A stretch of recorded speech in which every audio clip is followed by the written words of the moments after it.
어떤 새해 첫 주일 설교를 어떻게 시작할까 하고 곰곰이 생각하고 기도하다가 저를 새롭게 했던, 저를 치유시켰던 말씀을 꺼내 들었습니다. 흔히 세상이 있고 세상을 보는 사람이 있습니다.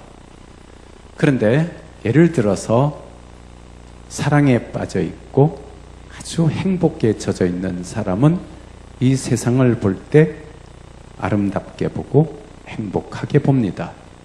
반대로 극심한 슬픔에 빠져 있는 사람은 이 세상을 바라보면 다 슬프게 보입니다. 어떤 눈으로 보느냐에 따라서 이 세상은 밝아질 수도 있고 어두워질 수도 있습니다. 저는 오늘 이 말씀을 통해서 제가 몹시 힘들었던 어두웠던 시절, 또 제가 깊은 열등감에 빠져 있었던 시절, 저를 치유해 주었던 말씀이 바로 출애굽기 3장, 4장, 5장, 6장, 7장에 걸쳐 있었던 말씀입니다. 그래서 오늘 예전에 꽤 여러 달 전에 나는 누구인가라고 하는 제목으로 설교를 한번 했었는데 그 후속편쯤 해당된다고 할 수 있는 말씀입니다. 먼저 열등감의 문제를 좀 다루어 보고 싶습니다. 세상을 사는 모든 사람들에게 정도의 차이는 있지만 이 열등감은 누구에게나 다 해당되어집니다. 이 열등감으로부터 자유로운 사람은 세상에 아무도 없습니다. 작년쯤이었나요? 제 사위가 저에게 그런 이야기를 합니다. 자기 선배 가운데 한 사람이 자살을 했다고 이야기를 합니다. 그 왜 자살을 했냐? 그랬더니 아마 그 병원 경영하고 하는 데 있어서 여러 가지 문제가 있어서 자살을 한 것 같습니다. 그래서 제 생각에 아니 사람이 살아가면서 뭐 병원을 개원을 해도 실패할 수도 있고 그러면 다시 시작할 수도 있을 텐데 왜 그렇게 극단적인 선택을 했을까 하는 안타까움, 하는 아쉬움이 진하게 묻어났습니다. 우리가 생각할 때 그쯤 되면 열등감이 없을 것이다 이렇게 생각하지만 오히려 그들 사이에서도 깊은 열등감이 그의 인생을, 젊디 젊은 인생을 마무리 짓게 만들어 버렸습니다. 이 열등감에 관해서는 보통 누구에게나 다 해당됩니다. 그런데 어떤 사람은 이 열등감이 좀 심하고 어떤 사람은 이 열등감이 좀 약합니다. 어떤 사람이 열등감이 너무 강하냐? 어려서부터 부정적인 말을 많이 듣고 자라나면 그 사람은 열등감이 강하게 작용하게 됩니다. 예를 들어서 너는 능력이 없다. 너 잘하는 게 도대체 뭐가 있니? 야, 이 바보 같은 놈, 멍충이 같은 놈, 뭐 이런 이야기를 맨날 듣고 자랐는다 하면 이 사람은 부정적인 자아 형성이 되어버리고 말 것입니다. 그리고 이 열등감이 강한 사람은 유난히 비교의식이 강합니다. 제가 예전에 아이들에게 영어를 좀 가르칠 때 제 가슴 속에 와닿았던 단어가 제가 짧은 문장입니다만은 여러분들에게도 제가 여러 번 말씀드렸습니다. It's me라고 하는 문장이 있습니다. 나는 나다라고 하는 말입니다. 나는 어떤 사람과도 다른 나 자신이라고 하는 말입니다. 그런데 이 열등감이 강한 사람은 다른 사람과 자신을 늘 비교하는 유혹에 빠집니다. 그것도 다른 사람의 장점과 자신의 단점을 비교하기 시작합니다. 그래서 남과 끊임없이 비교하고 자기 자신을 깎아내립니다. 또한 이 열등감이 강한 사람은 만족을 잘 못합니다. 성경적인 표현으로 하면 자족하기를 모른다는 말입니다. 이 사람은 모든 것이 다 갖추어져 있어도 늘 만족감을 모르고, 만족감을 모르니까 감사도 모릅니다. 감사에 매우 인색합니다. 여러분이 여러분의 그 몸과 마음과 영혼을 건강하게 하기 위해서는 의식적으로 감사할 필요가 있습니다. 그리고 여러분의 언어를 이 감사의 언어로 바꿀 필요가 있습니다. 감사합니다. 또 주변의 사람에게도 감사합니다, 감사합니다, 감사합니다 이렇게 표현을 하면 자기도 변하고 상대방도 변화하게 됩니다. 예를 들어서 어떤 부인이, 남편이 열심히 돈을 벌어서 월급을 받아옵니다. 요즘은 대개 이제 은행으로 입금이 됩니다만은 옛날에는 봉투를 받아오지 않았습니까? 봉투를 받아오면 참 지혜로운 여인은 이렇게 이야기합니다. 당신 참 수고 많이 했습니다. 당신이 힘들게 벌어온 돈을 내가 열심히 알뜰히 잘 살겠습니다. 그런데 반대로 열등감이 깊이 물들어 있는 사람은, 아니 한 달 기껏 일해서 받아온 게 이거야? 이것 가지고 어떻게 살라고? 그러면서 남편을 구박하기 시작합니다. 그러면 이 두 가정의 앞날은 똑같은 팩트에서 시작을 했다고 할지라도 이 두 가정의 앞날은 보지 않아도 어떻게 될 건지 눈에 선합니다. 비교의식으로부터 자유로워지지 못하면 그 사람은 일생 행복하게 되지 못합니다. 그리고 비교의식으로부터 자유하지 못하면 만족할 수도 없고 감사하지도 못하게 됩니다. 열등감이 강한 사람은 내면적으로 들어가 보면 몹시 강한 에고이스트들입니다. 이기주의자입니다. 그런데 표현은 이타주의로 나타나는 경향이 있습니다. 왜냐하면 자기의 이기주의를 표현하면 다른 사람으로부터 미움을 받을까봐 이기적인 것은 숨기고 이타적인 모습으로 드러나게 됩니다. 그러면 리얼 셀프와 실제적인 자기의 모습과 겉으로 드러난 자기 모습 사이에 갭이 생김으로 말미암아 이 사람은 몹시 피곤한 인생을 살 수밖에 없습니다. 또한 열등감이 강한 사람은 과거에 집착하는 경우가 매우 많다고 합니다. 지금 오늘 이 순간 즐겁고 오늘 이 순간 행복합니다.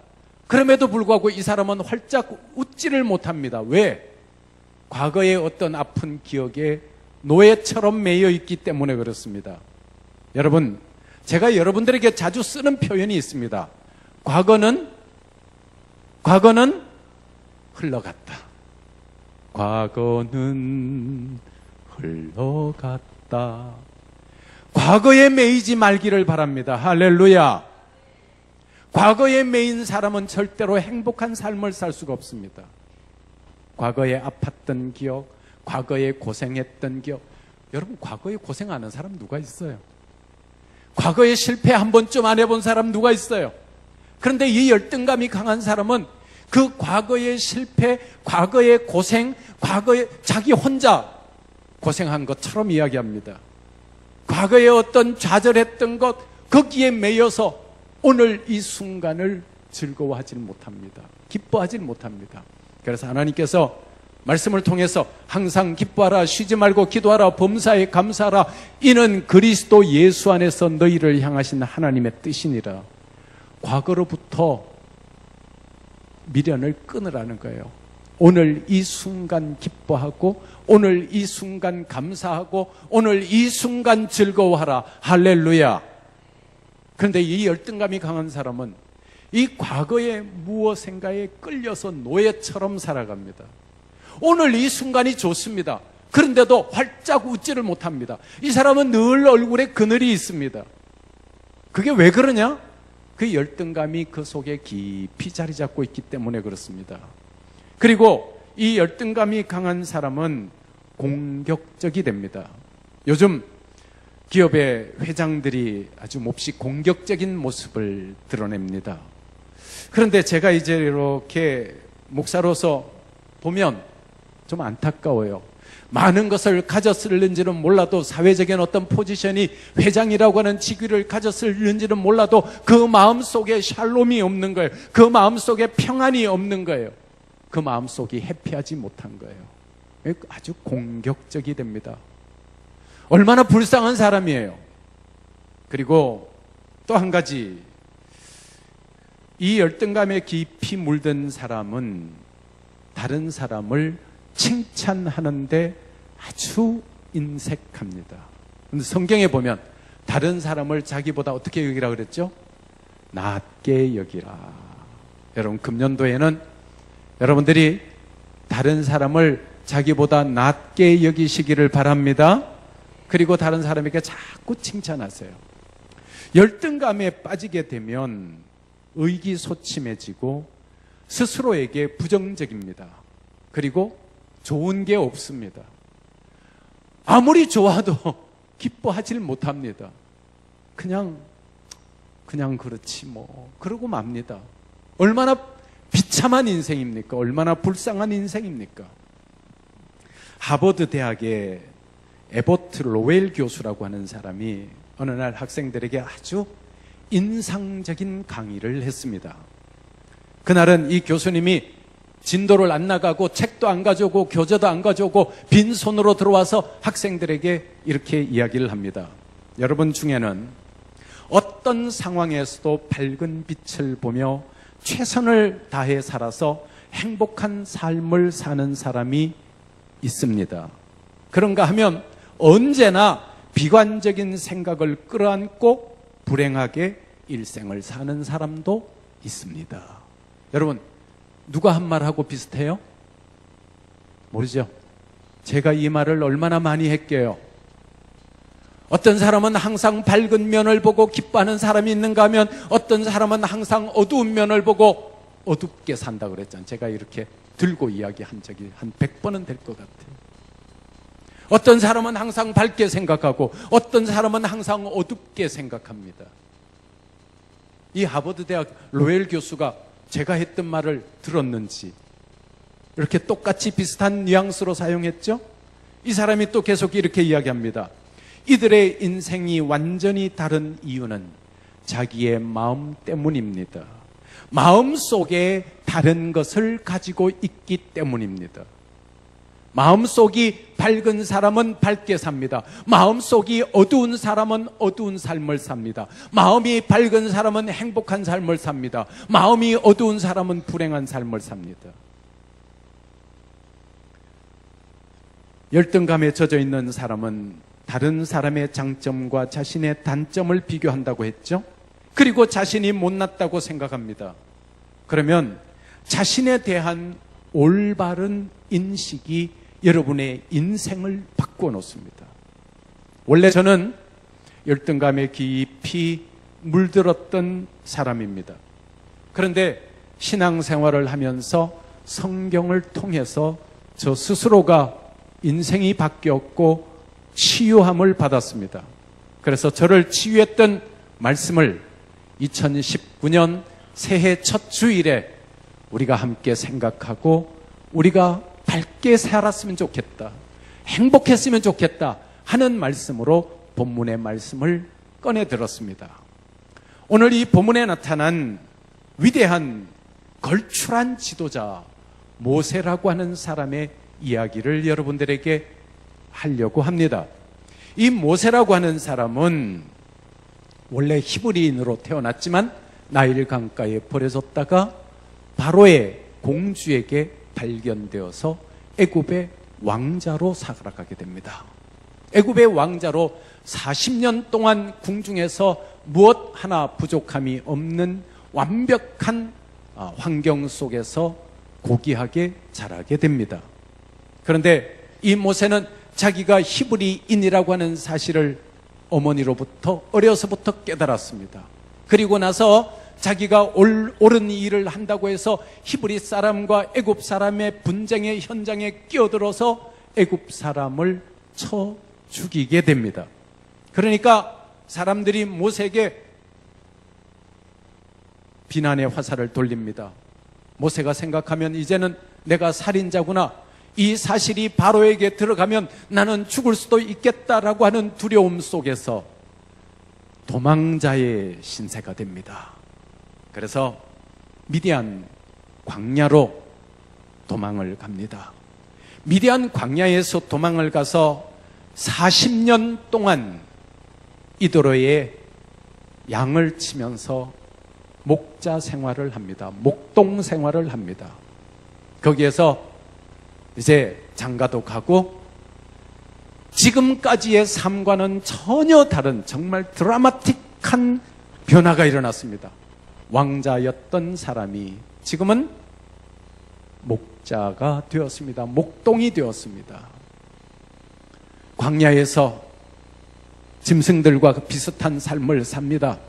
그러면서 자기 자신에 대한 존중감, 자기 자신에 대한 고귀함, 자기 자신에 대한 긍정적인 자상은 서서히 무너져 내리기 시작했습니다.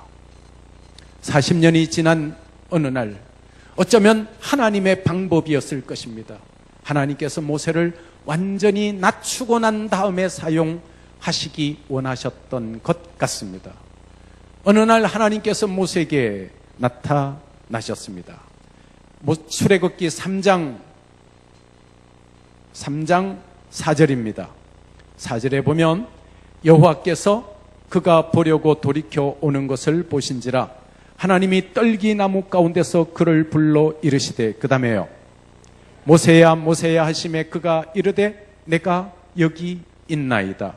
그러면서 하나님께서 모세에게 중요한 사명을 맡깁니다. 그게 바로 10절입니다. 10절에 보면 이제 내가 너를 바로에게 보내어 너에게 내 백성 이스라엘 자손을 애굽에서 인도하여 내게 하리라. 그랬더니 모세가 11절에 보세요. 모세가 하나님께 아뢰되, 그 다음에 뭐라 그럽니까? 내가 누구이기에 바로에게 가며 이스라엘 자손을 애굽에서 인도하여 내리까? 하나님, 저 같은 사람이 뭔데, 내가 누군데 감히 바로에게 가서 이스라엘 백성을 인도하여 내리라고 말씀을 하십니까? 모세가 애굽에 바로의 궁전에 있을 때 바로가 얼마나 위대한지 알았던 사람입니다. 여러분, 성지순례 하면서 이집트를 방문하신 분 아시겠지만은 이집트의 박물관에 가면 지금도 바로가 썼던 그 의자들, 바로가 사용했던 골든 마스크, 바로가 사용했던 그릇들, 이런 거 다 보관이 되고 있습니다. 바로가 탔던 수레 전부 금색이더라고요. 저는 그게 전부 금덩어리인 줄 알았어요. 그런데 금으로 하면 사람들이 이걸 들질 못하잖아요. 들질 못하니까 금으로 코팅해놨어요.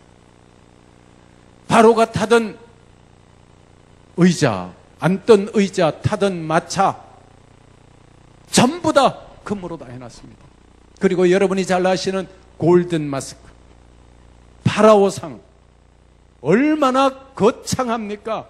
완전히 신에게 버금갈 정도로 바로 파라오의 그 권세는 어마어마합니다. 그런데 하나님이, 야, 너 모세야 모세야, 네가 바로에게 가서 이스라엘 백성을 인도하여 내라. 아니, 저 같은 사람이 어떻게 바로에게 갑니까? 여기서 모세가 한 말은, 내가 누구간데 하나님 나 같은 사람에게 어떻게 바로에게 가게 하십니까? 저는 이 말씀이 가슴에 와닿기 시작했습니다. 아마 여러분은 어떤 이런 경험이 있으신지 모르지만, 하나님이여, 나 같은 사람이 뭘 할 수 있겠습니까? 나같이 능력 없는 사람이 뭘 하겠습니까? 라고 하는 좌절감, 실패감에 깊이 물들었던 때가 있었습니다.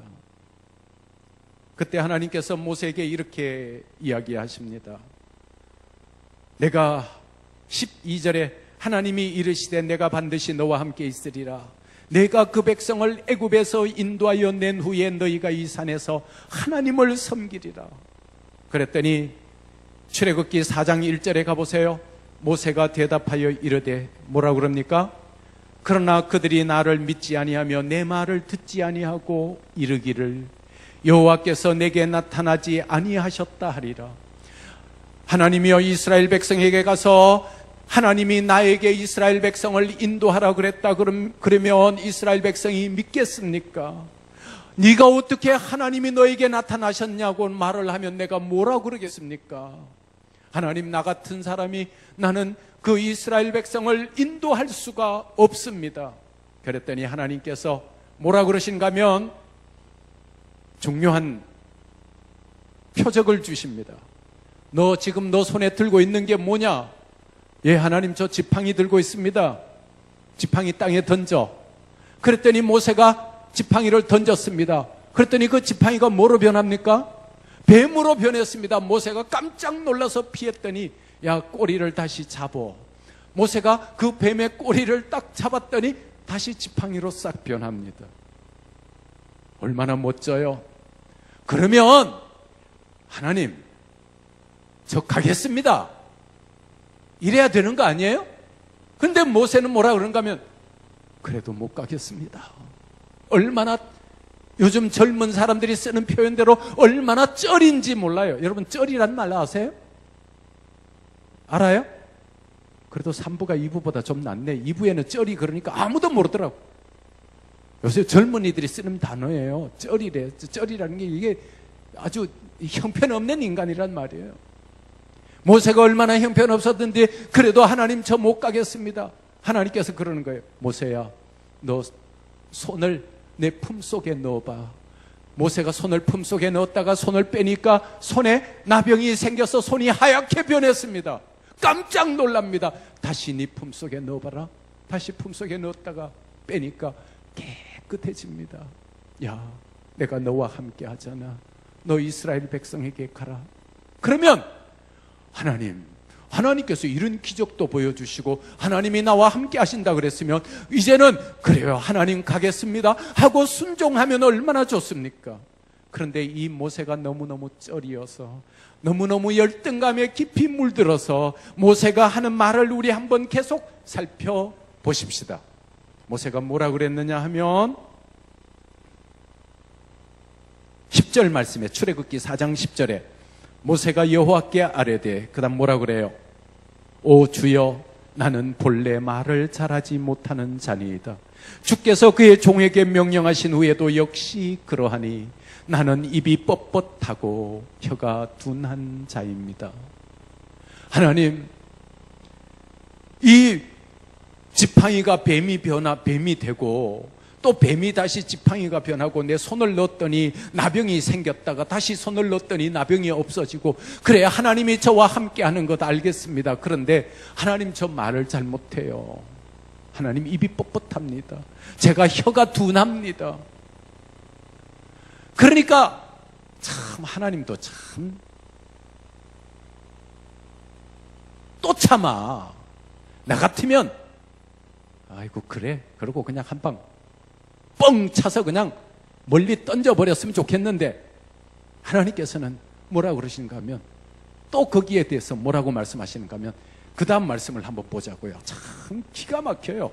하나님께서 11절에 여호와께서 그에게 이르시되, 누가 사람의 입을 지었느냐? 누가 말 못하는 자냐? 못 듣는 자나 눈 밝은 자나 맹인이 되게 하였느냐? 나 여호와가 아니냐? 입을 지은 사람이 너 입 뻣뻣해? 그러면 너 입 지은 사람 누구야? 너 눈을 지은 사람 누구야? 너 손을 지은 사람 누구야? 너 발을 지은 사람 누구야? 내가 너의 눈을 지었고, 내가 너의 입을 지었고, 내가 너의 모든 것을 만들지 않았느냐? 내가 함께하면 너 입이 부드러워질 수 있어.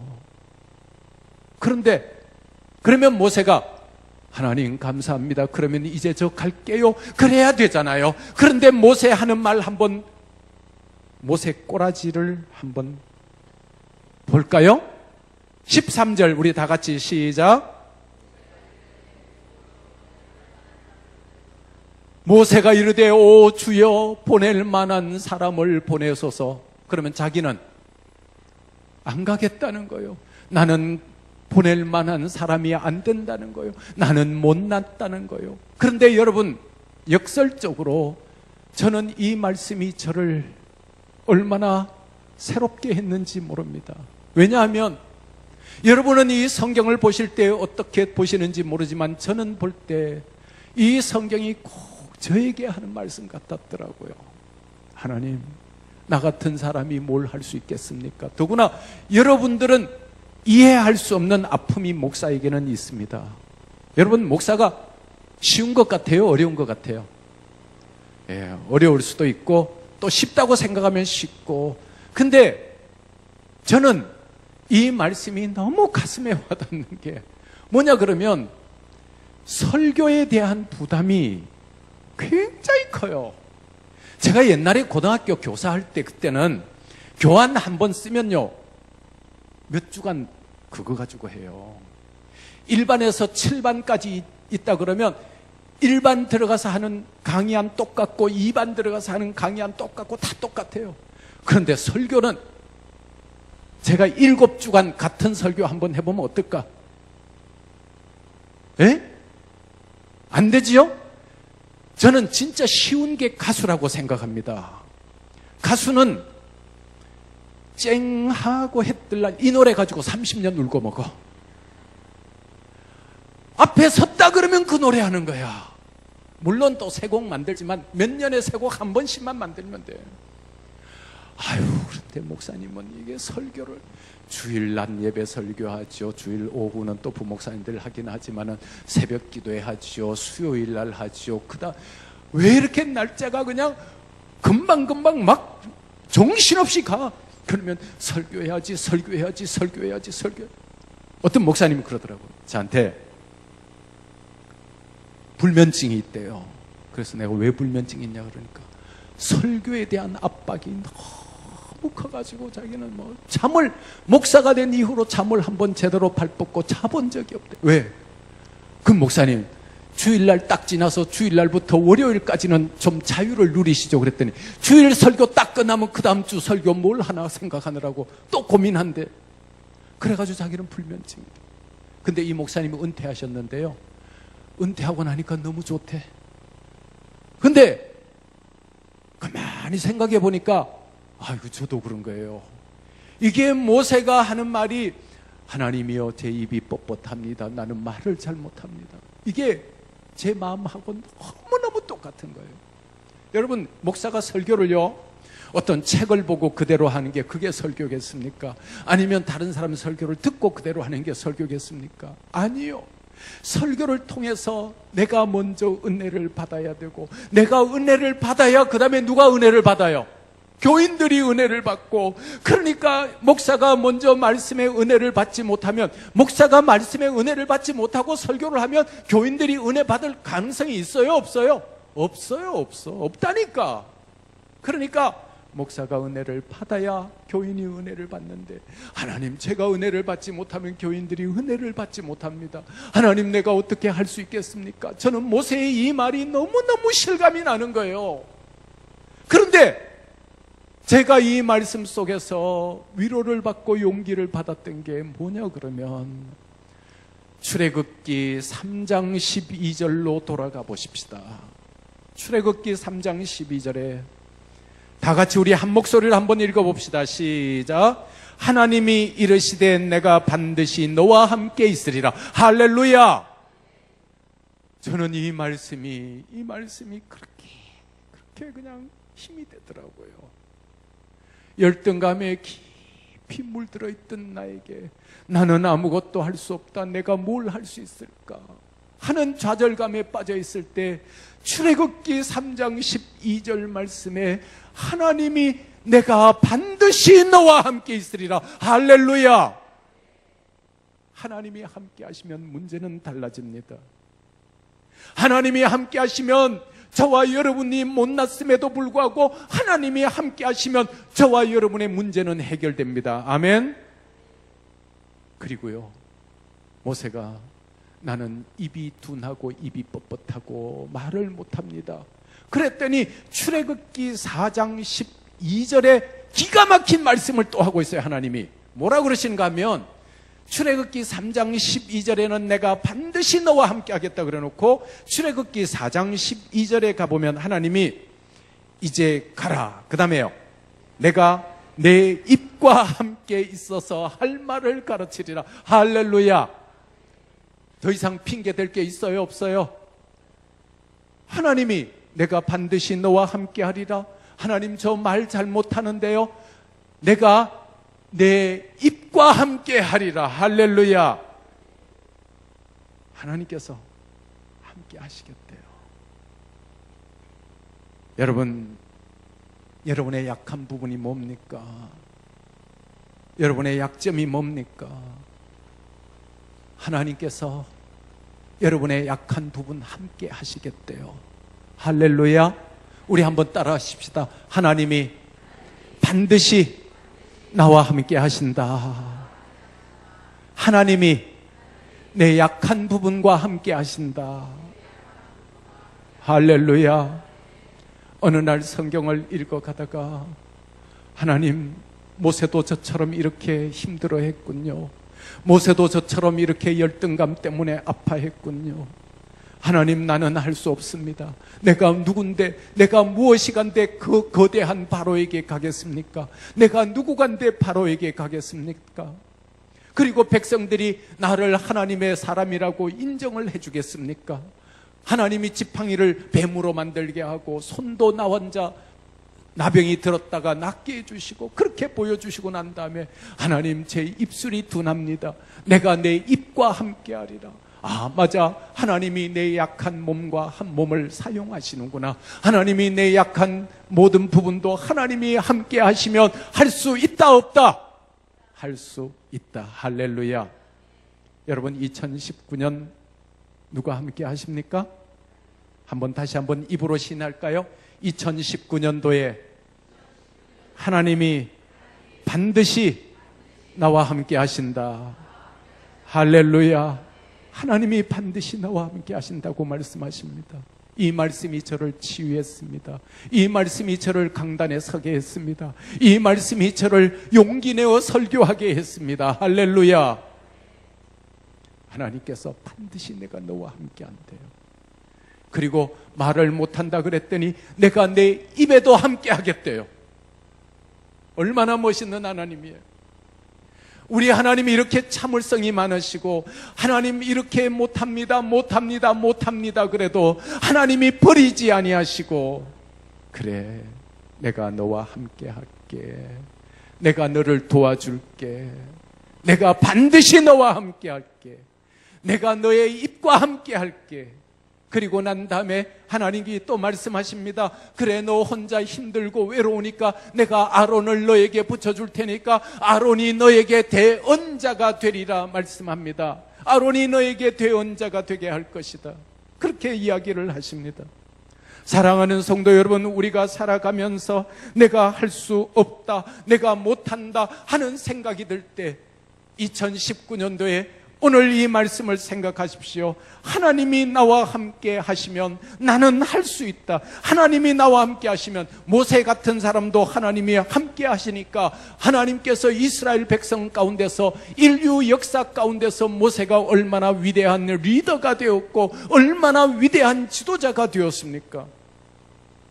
하나님께서 모세야 모세야 부르셨던 그 하나님이 오늘날 저와 여러분의 이름을 부르십니다. 여러분의 한 사람 한 사람 이름을 부르십니다.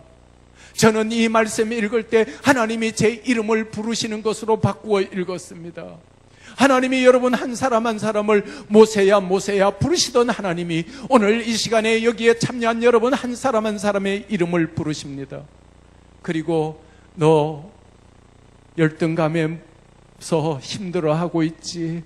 너 잘할 수 있는 것 없다고 생각하지. 그러나 두려워하지 말아라. 내가 반드시 너와 함께 하겠노라. 너의 약한 부분, 너의 부족한 부분, 너의 못난 부분, 그 부분에도 내가 너와 함께 할 것이야. 아멘. 육신의 연약한 부분도 하나님이 함께 하시겠대요. 여러분의 약점에게도 하나님이 함께 하시겠다고 말씀하십니다. 하나님께서는 저와 여러분을 가장 사랑하는 아들로, 딸로 만들어 주셨습니다. 에베소서 2장 10절 말씀에 보면 우리는 그의 만드신 바라고 되어 있습니다. 나는 하나님이 만드신 하나님의 걸작품입니다. 할렐루야. 나는 공장에서 그냥 제품으로 쏟아내서 만든 사람이 아닙니다. 하나님이 우리 한 사람 한 사람을 모두 다르게 만들어 놓으셨어요. 하나님께서는 우리의 아버지이십니다. 더구나 로마서에서는 요즘 아빠, 아버지라고 그랬어요. 하나님 아빠가 하나님의 자녀들인 저와 여러분 한 사람 한 사람과 함께 하시겠다고 약속하셨습니다. 아멘. 다시 한번 입으로 신할까요? 하나님 아빠가 나와 함께 하신다. 금년은 내가 이길 수 있다. 금년은 내가 반드시 승리한다. 할렐루야. 하나님이 함께 하시면 문제는 달라집니다. 하나님이 함께 하신다 그러면 문제는 달라집니다. 하나님이 함께 하시니까 나는 새롭게 일어날 수 있고, 하나님이 함께 하시니까 나는 승리할 수 있습니다. 출애굽기 4장 16절 말씀을 보시죠. 출애굽기 4장 16절에 하나님께서 아론을 허락하시고 난 다음에 이렇게 말씀하십니다. 그가 너를 대신하여 백성에게 말할 것이니 그는 내 입을 대신할 것이요 너는 그에게, 그 다음에 하나님 같이 되리라. 아론이 누구냐 그러면 모세의 형이에요. 형인 아론이 동생을 볼 때 얼마나 우습게 보이겠습니까? 더구나 들판에서 양을 치는 목동으로 40년 보낸 모세를 볼 때 얼마나 우습게 보이겠습니까? 그런데 하나님께서 모세와 함께 하시니까 아론이 모세를 볼 때 하나님처럼 되게 하겠다는 거예요.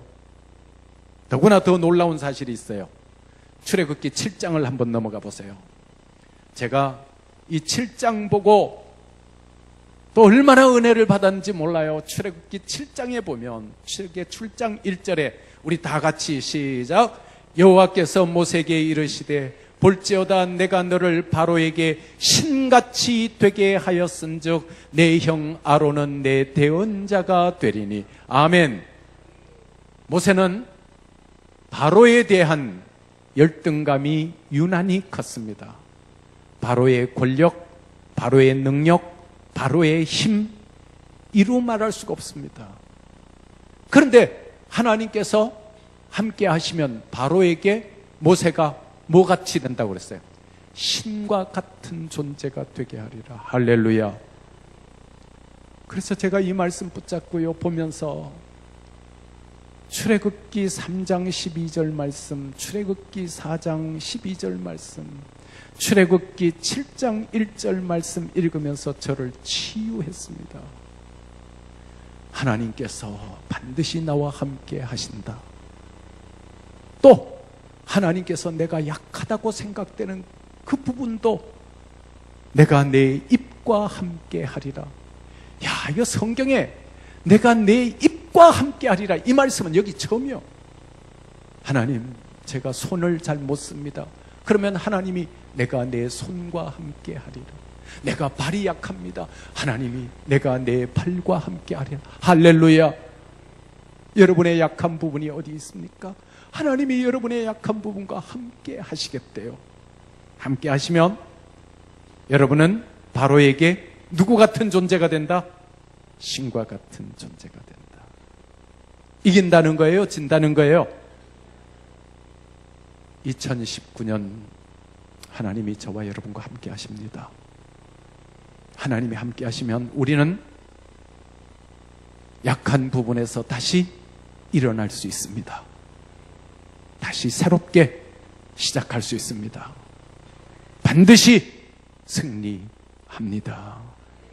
하나님과 함께 멋지게 살아가는 2019년 새해가 되시기를 축복합니다. 기도합시다.